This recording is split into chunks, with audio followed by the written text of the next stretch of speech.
इस वीडियो में मैंने Doraemon the movie 3 magical swordsman से रिलेटेड सभी मिस्ट्रीज को सॉल्व किया है, जिसे आज तक किसी ने भी पूरे YouTube पर सॉल्व नहीं किया है। इसलिए प्लीज सपोर्ट कीजिए, मेरे वीडियो को लाइक, शेयर और सब्सक्राइब जरूर कीजिएगा।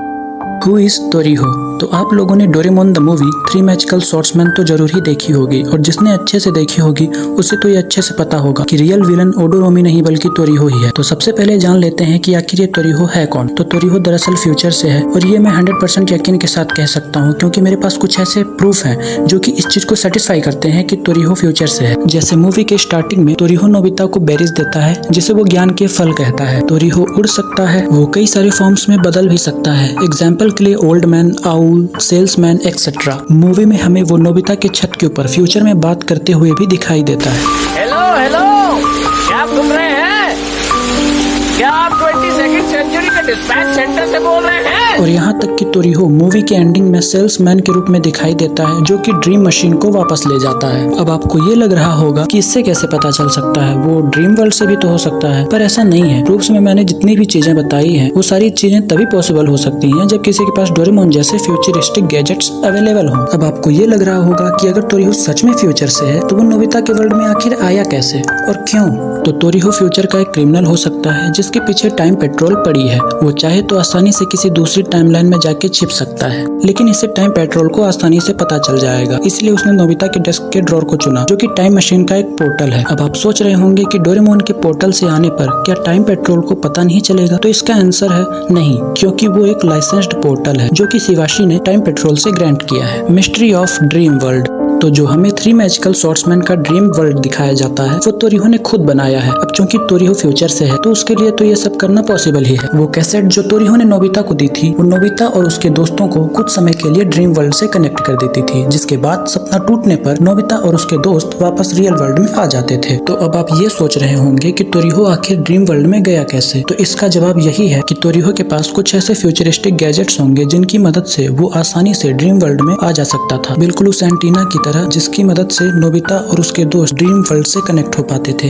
What तोरिहो wants? तोरिहो बस पूरी दुनिया को मैनिपुलेट करना चाहता होगा। उसका ऐसा रियल वर्ल्ड में करना लगभग इम्पॉसिबल जैसा था, लेकिन ड्रीम वर्ल्ड के सहारे वो ऐसा आसानी से कर सकता था। मूवी के स्टार्टिंग में डोरेमोन ने खुद कहा था कि इस कैसेट में बहुत पावर है, ये रियल वर्ल्ड को ड्रीम वर्ल्ड से जोड़ सकती है। रुको नोबिता, इस्तेमाल से पहले ये चेतावनी पढ़ लेते हैं। इसमें कुछ भी हो, हमें कोई फर्क नहीं पड़ता। लेकिन इसमें लिखा हुआ है कि इस सपने में बहुत ज्यादा पावर है, और इसका असर हमारी इस असली दुनिया पर भी पड़ सकता है। लेकिन एंड में नोबिता की मॉम ने ड्रीम मशीन को बंद कर दिया, जिससे ड्रीम वर्ल्ड डिस्कनेक्ट हो गया, और तोरिहो इस बात को अच्छे से जानता था। वो चाहता था कि ड्रीम वर्ल्ड रियल वर्ल्ड से परमानेंटली कनेक्ट हो जाए। इसीलिए उसने लास्ट में ऐसी सर्कमस्टेंसेस बनाई कि वो ड्रीम फेरी आए और नोबिता और डोरेमोन उस बटन को जो ड्रीम वर्ल्ड को रियल वर्ल्ड से जोड़ती है को दोबारा दबाने में मजबूर हो जाए। वो खुद चाहता था कि डोरेमोन, नोबिता और शिजुका ओडोरोमी को मार दे। ये सब उसके मास्टर प्लान का हिस्सा था, और उसके बाद जिससे वो रियल वर्ल्ड को मैनिपुलेट कर सके, क्योंकि जो ड्रीम वर्ल्ड में होगा उसका इम्पैक्ट रियल वर्ल्ड पे भी पड़ेगा।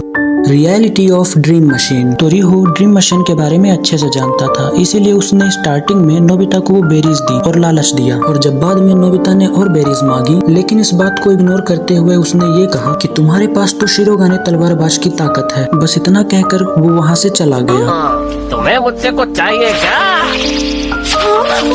क्या आप मुझे उस ज्ञान के पेड़ के थोड़े और फल दे सकते हैं? ये तुम क्या कह रहे हो?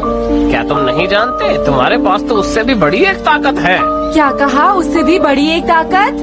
हाँ सच में, मैं उन 3 काबिल तलवारबाजों की बात कर रहा हूँ। 3 काबिल तलवारबाज? हाँ बच्चे। अरे बाद में उसी ने नोबिता के घर 3 मैजिकल स्वॉर्ड्समैन वाली ड्रीम कैसेट भिजवाई थी। अब मोस्ट कंफ्यूजिंग टॉपिक के ऊपर आते हैं, तो वो है मूवीज एंडिंग। ये डोरेमोन की हिस्ट्री की सबसे बड़ी मिस्ट्री है, क्योंकि उस बटन को दबाने से पहले और ड्रीम वर्ल्ड और रियल वर्ल्ड को कनेक्ट करने से पहले नोबिता वो एंटीना जो सभी को ड्रीम वर्ल्ड से कनेक्ट करता था, उसको जियान और सुनियो के सर से हटा देता है, लेकिन वो शिजुका के सर से नहीं हटा पाता। इसी कारण मूवी की एंडिंग में जियान और सुनियो नहीं दिखाई देते। और इससे पहले कि डोरेमोन सब कुछ ठीक कर पाए, तोरिहो सेल्समैन बन के उस मशीन को वापस ले जाता है। इन सभी चीजों से ये प्रूफ होता है कि नोबिता, डोरेमोन और शिजुका ये सभी अभी भी ड्रीम वर्ल्ड में ही हैं, क्योंकि नोबिता का स्कूल कभी पहाड़ों पे था ही नहीं। ये डोरेमोन की हिस्ट्री की केवल एकमात्र ऐसी मूवी है जिसमें विलन की कभी हार ही नहीं हुई। हार हुई है तो केवल डोरेमोन, नोबिता और उसके दोस्तों की। वीडियो के एंड में मैं आपसे उस गुलाबी धुंध के बारे में बात करना चाहता हूँ जो डोरेमोन की एक मूवी जिसका नाम है Nobita and the animal planet में दिखाई गई थी। उसमें हमें ये पता चला था कि इस धुंध के सहारे हम किसी भी वर्ल्ड में किसी भी जगह टेलीपोर्ट कर सकते हैं, और सेम वही गुलाबी धुंध हमें इस मूवी में भी दिखाई गई थी, जिससे ये पता चलता है कि नोबिता, डोरेमोन और उसके सभी दोस्त किसी और ही वर्ल्ड में टेलीपोर्ट हो जा रहे थे, जो कि एक रियल वर्ल्ड है। अब मूवी के लास्ट में हमें नोबिता का स्कूल दिखाया जाता है जो कि पहाड़ों पे है, और उसके बाद मूवी एंड हो जाती है। लेकिन अब हमें ये नहीं पता चलता कि नोबिता, डोरेमोन और शिजुका का क्या हुआ, जियान और सुनियो का क्या हुआ, और इससे रिलेटेड कोई ऑफिशियल थ्योरी भी नहीं है। और रही बात तोरिहो की, तो वो अभी भी जिंदा है और वो आगे क्या करेगा वो किसी को नहीं पता। तो आज के लिए बस इतना ही, फिर मिलते हैं आपसे एक नई वीडियो में।